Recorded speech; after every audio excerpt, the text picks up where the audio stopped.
Hello and welcome to COT220 micro lesson. In this particular case, I have created a very sample two tables. And if you look at these two tables, you've got the class table, which, you've got the class number and the biology, the room number, and the instructor number, right? I just created this very basic table. And then in instructor data, this is the instructor ID which has been assigned, 1, 2, 3, 4.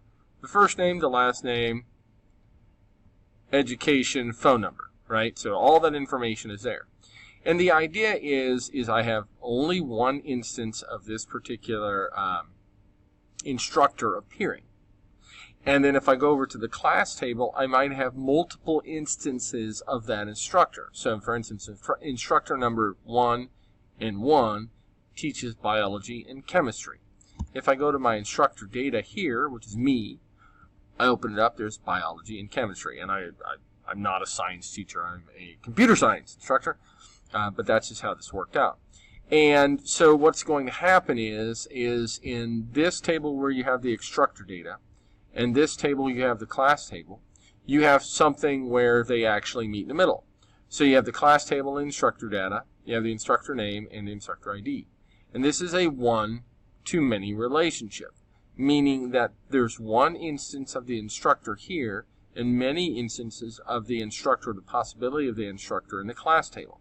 And the idea behind that is that allows, and then I've created this one-to-many relationship, right?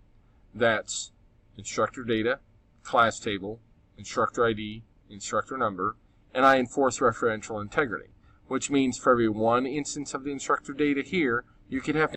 So to kind of continue and recap, I've created this instructor data, and the instructor data has instructor ID auto-assigned. It has the first name, last name, education, phone number, whatever. And the idea is when I create this, and I don't put the names of instructors in other tables, I put the instructor ID. And the reason I put the instructor ID in other tables is because of the fact that if the instructor name changes, and I have to go back through and I have to change it later on, let's say the name changes, they get married or whatever, if I've written out manually the instructor name in, let's say, 20 different classes or something along those lines, I have to go through and I have to manually change the name in those 20 different classes.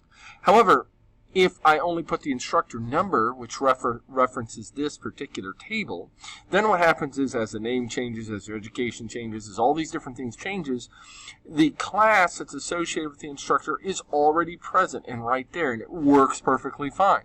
So if I go along here, there's Czar, Sebastian. If I change and I look in my class table over here, I only have the instructor number. So if later on I go over to instructor data and I change the name right here,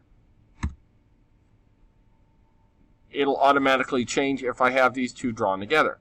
So in this particular case, I have just a, here's my table, and then I have a class table, and in the class table I have class numbers, which could be, it could be auto-numbered, it could be a primary key, that's perfectly fine. But then you have an instructor number, and the reason you have the instructor number like this is, let's say for instance, there's only 4 classes here, right? No big deal. But let's say there were 50 classes, and I taught 5. Well, if I went in and I put my name on each one of them, if there was a name change later on, I'd have to go in and I have to change my name for all 5 classes.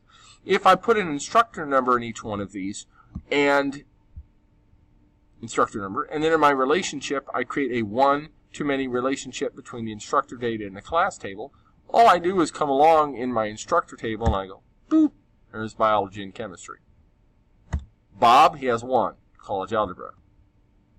Dorknob, because, it's a teacher name, apparently, has no classes assigned, and Sally Skipalong has 1, right? According to class number, the room number, and the class name. And then what I've done is I've created that link using relationships. So that's kind of the basics of creating a table, right? So if I come along the instructor table, I can come along, go to my design view, and it'll tell me information. This gives me the name of the field, the data type, name of the field, the data type, and the elements to that particular data type or field, right? So I go to each one of these. There's class table, same deal.